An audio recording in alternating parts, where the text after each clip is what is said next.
Assalamualaikum and hi everyone, this is Dr. Shazira, and in this video we are going to be discussing two things. Okay, so the first one is roots. Okay, how do we define or what it means by roots of a nonlinear equation, and the second one is intermediate value theorem.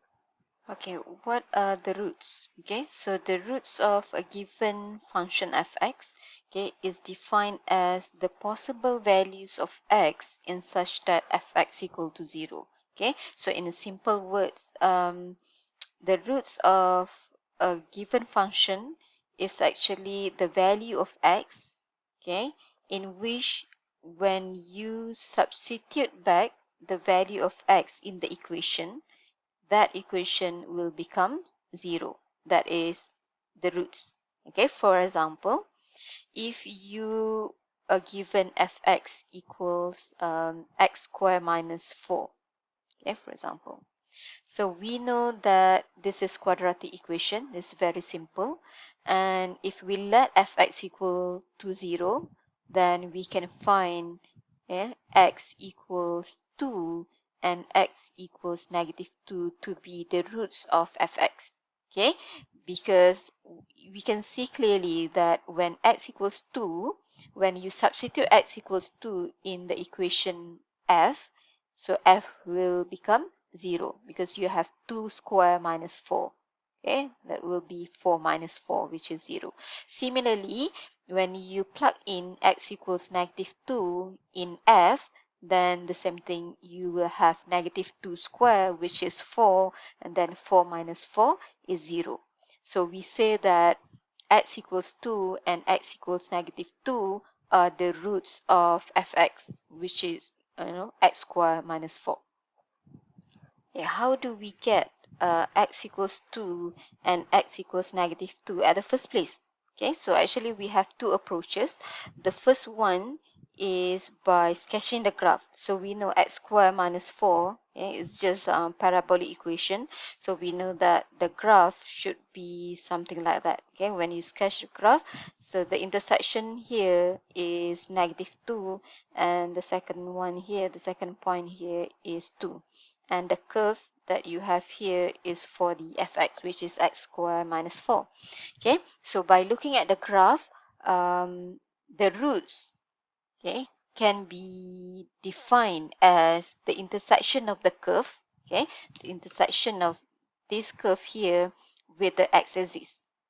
Okay, so that's how you recognize, that's how you identify the roots, by the graph. Okay, by looking at the intersection between the curve and the x-axis. Okay, so if there's no intersection, it means that you don't have the roots for that equation in that specific interval.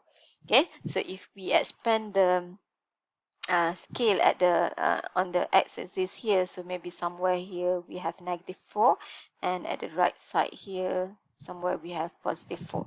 Okay, that is the first one, the first technique to identify the roots, by sketching the graph.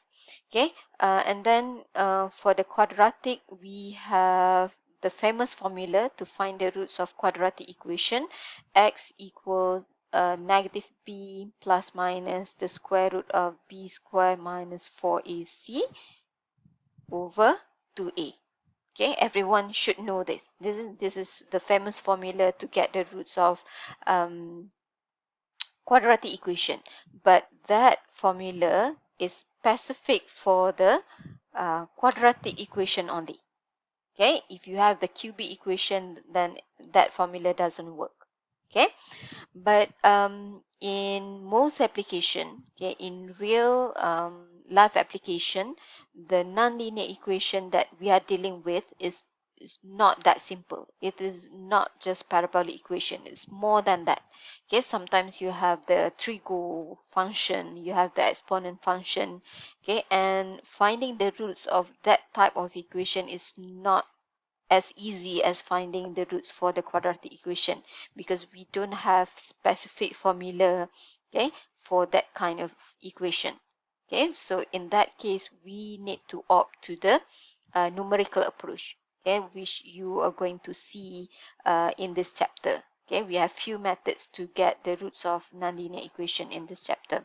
Okay, but first, this is what we define as roots of a given function, any given function to us. Okay, first we check if we have a specific formula for that kind of equation, then go for it. Okay, you will have, the exact solution, the analytical solution. And the second approach is if we can sketch the diagram, because we know that by looking at the graph, if we can see the intersection points, then we say that those points, those intersection points, are actually the roots of the given function fx. All right. Now let's say you don't know how to sketch the graph. It means you don't have any idea how the graph of a certain function looks like, and plus you don't have any specific formula to get the roots of that equation. Okay. For illustration, let us use the same example.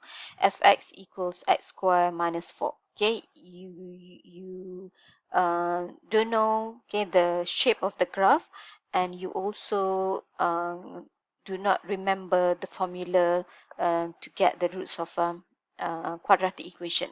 You only have x squared minus 4. Okay, and I've mentioned to you, okay, the roots of x squared minus 4 is going to be in the interval -4 to 0. Okay, that is my statement. Okay, so how are you going to prove my statement is true? Or otherwise, okay, if you want to argue on that, okay, provided that you don't know the shape of the graph, okay, it means that you cannot see the intersection points, and you also don't have the specific formula, you don't recall the formula to get the roots of x squared minus 4. So I say to you, okay, x squared minus 4 is going to be in the interval -4 to 0. Okay, how do you prove my statement is true? Okay, but somehow, okay, the real solution should be true, because previously we see that the intersection point somehow, okay, is between -4 to 0. Okay, in between we have x equals -2, which is actually true. But okay, without that graph and without that formula, how do you prove that my statement is true?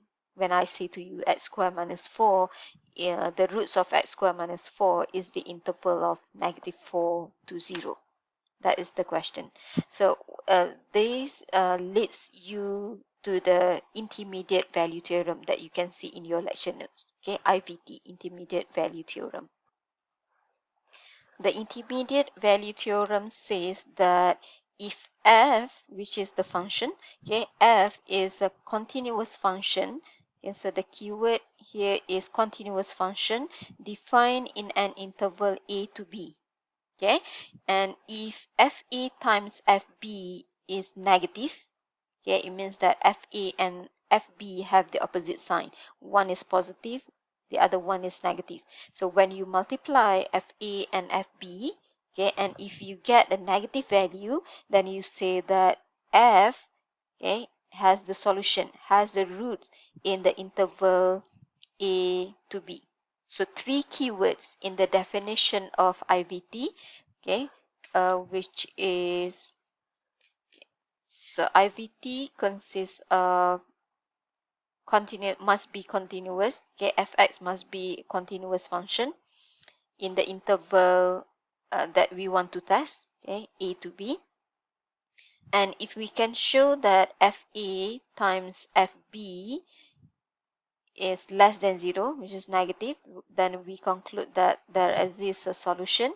Okay, there exists the roots. Okay, so the notation for the roots, normally we use x asterisk, x star.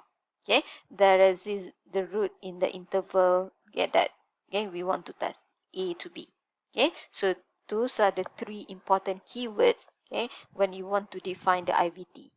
Okay, so for a continuous function fx in the interval a to b, and if we can prove that fa times fb is less than 0, then we conclude that there will be a solution, there will be a root in the interval a to b. Okay, that is intermediate value theorem. So back to my question just now, how can you prove that x squared minus 4, okay, has the solution in the interval -4 to 0? Okay, so back to this. So I have mentioned to you, I give a statement to you, okay, prove that fx equals x equals 2 minus 4 has a root, has one root, okay, in the interval -4 to 0. How are you going to prove this? Is by using the IVT, because IVT says that if fx is continuous in the interval -4 to 0, that is the first one. So clearly x squared minus 4 is continuous in the interval -4 to 0. You don't have the discontinuity point, okay, in between -4 to 0, okay, for the function x squared minus 4. Okay, the first keyword, which is continuous, okay, that one you fulfill. Okay, and then you need to check for FA times FB. So FA, okay, which is equal to your F -4, okay, because A is your left interval, B is your right interval. So you plug in X equals -4 in the equation. So somehow you have -4 square minus 4. Okay, so you have 16 minus 4. So you have 16 minus 4, so 12 here. Okay, and then you check for FB, which is F0.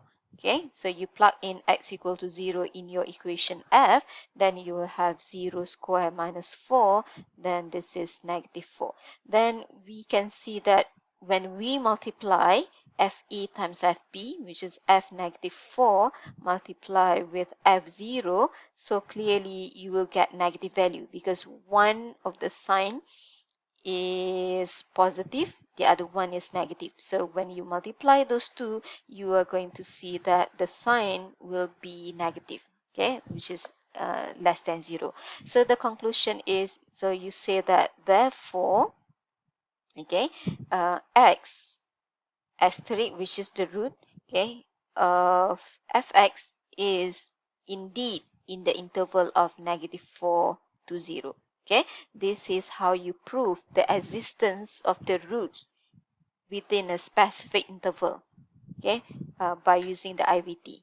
So by knowing this IVT, you don't need to know the shape of the graph, okay, you don't need to know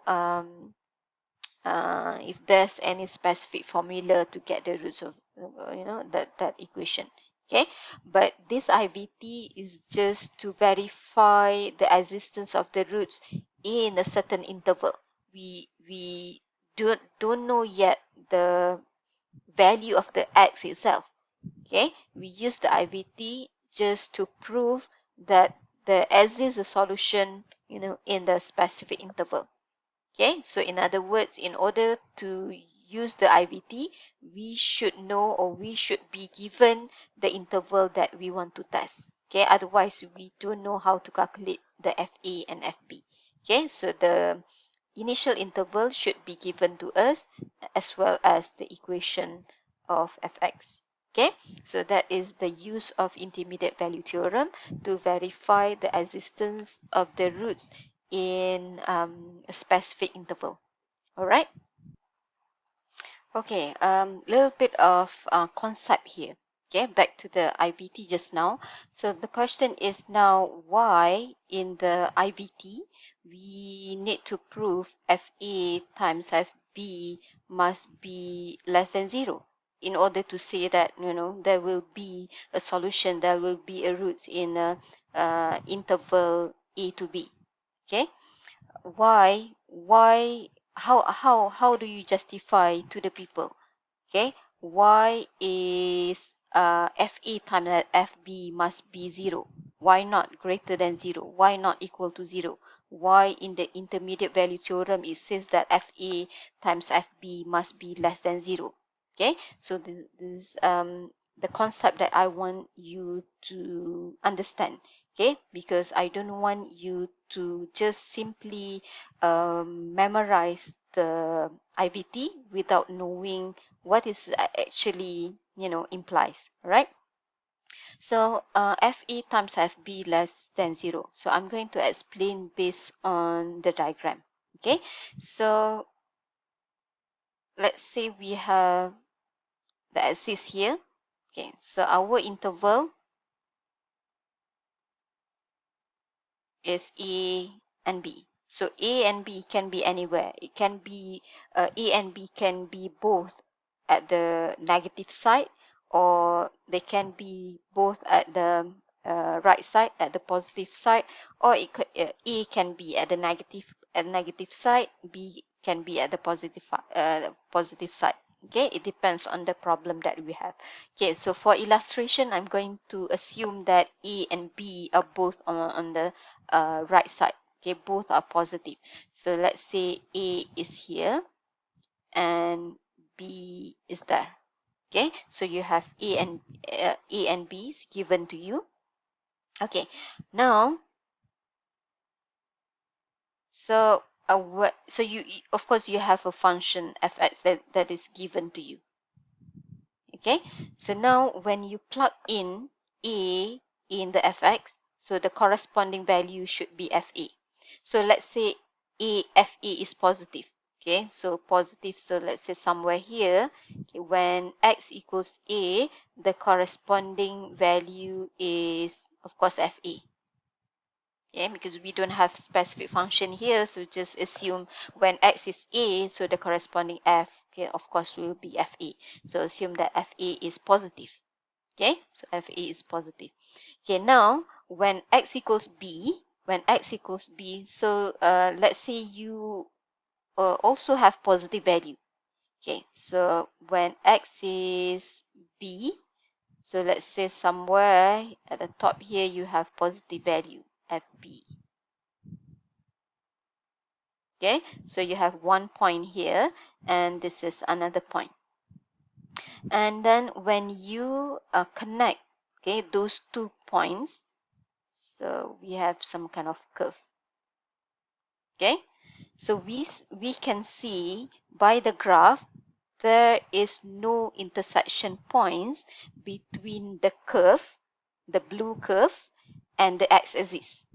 So if you can remember earlier, I've mentioned in this video that the intersection points, okay, the intersection between the curves and the x-axis define the roots.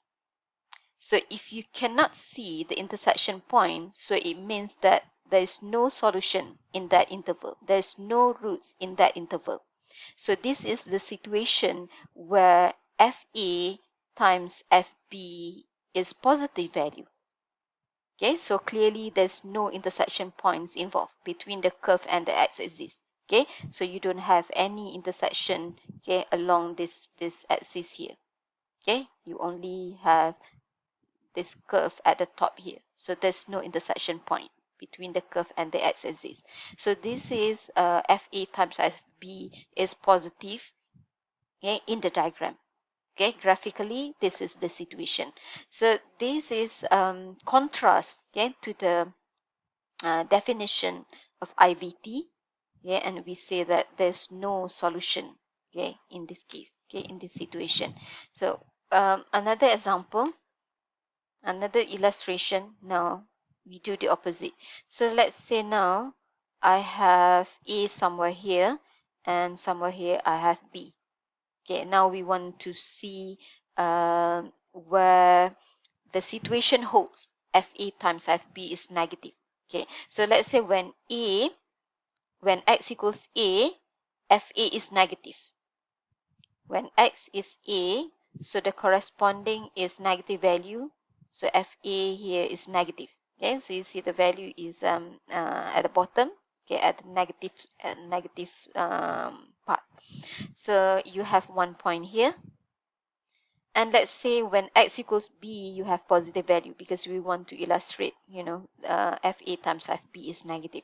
So when x equals b, so let's say somewhere here we have fb. Okay, so when we connect those 2 points, make it some curve. Okay, so we can see that there is one intersection point between the red curve with the x-axis. So this is where you can see the intersection point. Okay, so whenever you see the intersection points, then we say that there will be a root, okay, in that interval. So this is the situation where FA times FB is less than 0, is negative. Okay, because FA here is negative and FB here is at the positive side. So when you multiply those two, okay, negative times positive, so the value should be negative. Okay, so FA times FB is less than 0, and this is the situation that you should see graphically. Okay, so you will see the intersection points, then you know that there will be a root in the interval A to B. Okay, so this is what it means by the IVT. Okay, the explanation graphically, okay, of the IVT. So I hope you are clear on this. Okay, you can justify to the people if someone asks you why in the IVT you need to prove FA times FB is less than 0. Why not FA times FB is positive? Okay, it's greater than 0. Okay, so by understand this, you should be able to, understand the IVT clearly. So I hope this one is clear to you. But if you still, not sure about this, okay, ask me later. Okay, so this is IVT. But I know most of the students just memorize based on definition. Okay, but if you want to really understand the IVT, you should be able to explain to the people, okay, in terms of graph, okay, as you can see here. All right. And then maybe you can try another example in your lecture notes. Okay, by using the IVT, determine which of the following intervals may contain roots of a nonlinear function fx equals sine 2x plus x squared x cubed minus 3. Okay, so which one, okay, from these two? Is it the interval 0 to 1, okay, consists the solution, or is it 1 and 2 consists the solution?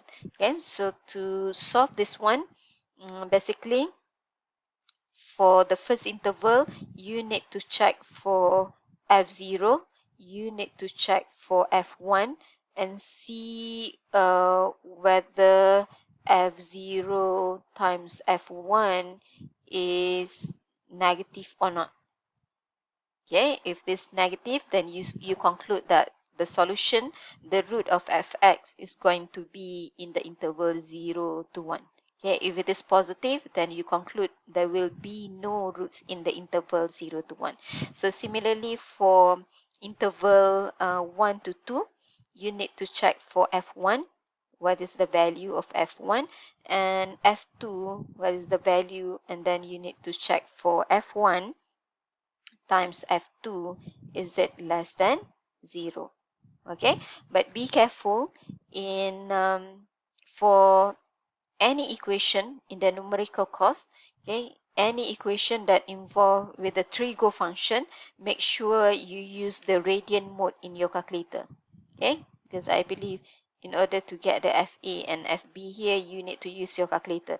So for the sine 2x here, use the radian mode for the x. Okay, so make sure to change your calculator mode to be in the radian. Okay, so for this one, the solution should be interval number 2. Okay, so I hope you can attempt on your own and okay, make sure you get the solution is the interval 1 to 2. Okay, so that's all for this video. So we have two things here. The first one, how do we identify, okay, the roots if given the diagram, okay, and then how do we use the IVT to prove the existence of the roots, okay, of a given function. Okay, how do we define the IVT? What are the keywords of IVT? The three terms of the IVT. The continuous function FA times FB must be negative, and we conclude that there will be roots in the interval A to B if you satisfy those two conditions. Okay, and that's all for now. See you in the next video. Thank you and bye bye.